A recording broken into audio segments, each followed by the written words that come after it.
I just want to say thank you to the Highline folks who were very kind to welcome me today and give me the pleasure of spending the day with Piet Oudolf talking about plants on this beautiful Highline. And we spent 3 hours this morning traveling, meeting with each of the gardeners in their sections, talking about the challenges, talking about new ideas and plants.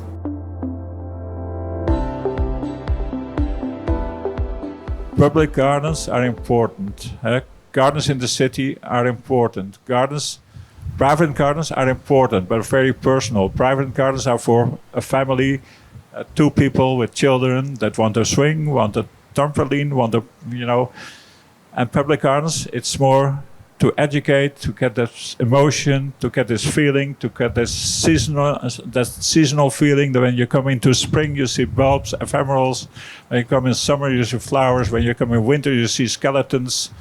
You see seed heads, you see birds, you see everything in life in a very compact form. You all know that we're gardening 30 feet in the air with 18 inches of soil. What could be challenging about that? In the wind and the rain and the...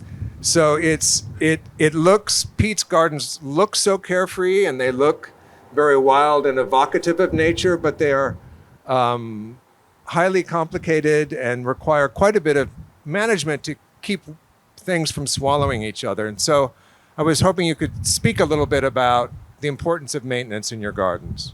Oh, there's so many aspects of gardening that the public don't see that.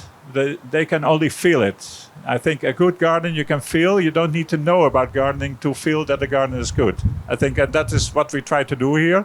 I cannot do any work without stewardship, without gardeners. I think you can get a contractor. You can get a bad gardener, or you can get a good gardener. But I think it's going from gold to bronze and even less if you do that. So a good gardener is gold. Everything else is less. How do you give instructions to the future so the Highline keeps its feeling and the emotion that it evokes?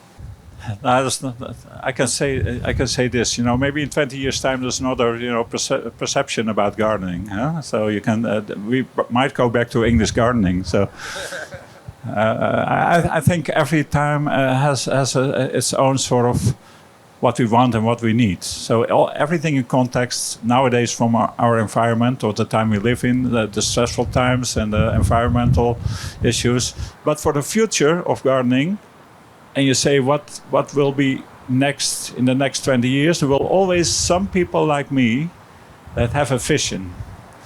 So if I'm not there anymore, there will be someone else. And that is a good thought.